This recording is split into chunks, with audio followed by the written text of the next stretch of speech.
हाँ बाबा जी, अगर सब मिलकर काम करें तो हम पानी ढूंढ सकते हैं।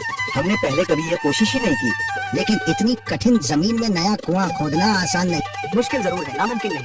अगर हम मिलकर काम करें तो ये हो सकता है। राजू खड़ा हो जाता है। नया कुआं खोदेंगे? यही कहते हुए वह शामू के साथ गांव के दूसरे युवाओं को बुलाने के लिए निकल पड़ता है। कहीं दूर से गरज की हल्की सी आवाज आती है, जैसे आकाश ने उनकी उम्मीदों की गवाही दे दी हो। अगली सुबह राजू और शामू गांव के युवाओं को इकट्ठा करने निकल पड़े। चौधरी मनीष की हवेली के सामने एक भीड़ जमा है। हम हाथ पर हाथ रखकर नहीं बैठ सकते, पानी के लिए मेहनत करनी होगी। हम एक नया कुआं खोदेंगे। लेकिन राजू, क्या हमें यकीन है कि वहाँ पानी मिलेगा? बेटा, पानी जमीन के अंदर होता है, बस सही जगह खोदने की जरूरत है। हमने अपने बुजुर्गों से सुना था कि पुरानी नहर के पास जमीन नरम थी, शायद वहीं पानी हो। बाबा जी सही कह रहे हैं। अगर तुम सब यह काम करने के लिए तैयार हो तो मैं अपने कुछ मजदूर भेज सकता हूँ। धन्यवाद चौधरी जी, लेकिन हम सब खुद भी मेहनत करेंगे। यह हमारे गांव के अस्तित्व की लड़ाई है। पूरा गांव एक नई उम्मीद के साथ कुआं खोदने की तैयारी में जुट जाता है। दूसरी ओर कुआं खोदने का काम शुरू हो चुका है। राजू, शामू और दूसरे युवा बेलचे चलाने लगते हैं। मिट्टी बाहर निकाली जाने लगती है। तेज गर्मी के बावजूद सब पूरी हिम्मत के साथ जुटे हुए हैं। दोपहर की तेज धूप जमीन आग की तरह तप रही है। गांव के लोग लगातार कुआं खोदने में जुटे हैं। हाथ छिलने लगे हैं, माथे से पसीना बह रहा है, मगर किसी ने हार नहीं मानी।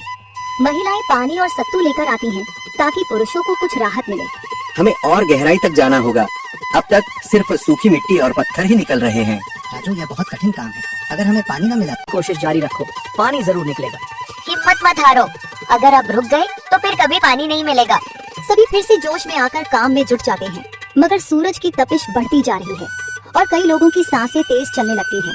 तभी एक तरफ से रामलाल और उसके आदमी हंसते हुए आते हैं। अरे भाई, तुम्हें लगता है कि जमीन तुम पर रहम करेगी? हाँ हाँ, ना समझ लो, ये सब बेकार की मेहनत है। रामलाल, हमारा हौसला मत तोड़ो। अगर तुम मदद नहीं कर सकते तो कम से कम मजाक भी मत उड़ाओ। मदद? हाँ, मैं अपने कुएं का पानी बेच सकता हूँ, मगर मुफ्त में नहीं दूंगा। राजू सब अनसुना कर फिर काम में लग जाता है। शाम होने लगती है, लेकिन अभी तक पानी का नामो निशान नहीं। कुछ लोग मायूस होकर पीछे हटने लगते हैं। राजू, शायद रामलाल सही कह रहा है, यह सब बेकार है। नहीं शामू, हमें हार नहीं माननी। अगर आज हार गए तो फिर कभी हिम्मत नहीं कर पाएंगे। तभी अचानक फावड़ा किसी कठोर चीज से टकराता है। एक अजीब सी आवाज आती है। राजू चौंक कर देखता है और जल्दी जल्दी मिट्टी हटाने लगता है। अचानक एक ठंडी लहर महसूस होती है। सभी लोग दौड़ कर आते हैं। जैसे जैसे मिट्टी हटती है, नीचे से गीली जमीन नजर आने लगती है। सब हैरान रह जाते हैं। सुभान अल्लाह, मैंने कहा था ना, अल्लाह हमारी मेहनत को छाया नहीं करेगा।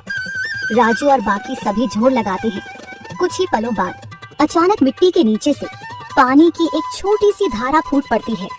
गांव वाले खुशी से चिल्ला उठते हैं, पानी पानी निकल आया। पूरा गांव आनंद से झूम उठता है। लोग एक दूसरे को बधाइयां देते हैं। औरतें दुआ करने लगती हैं।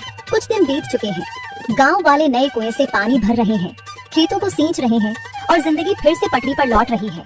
मगर रामलाल अब भी अपनी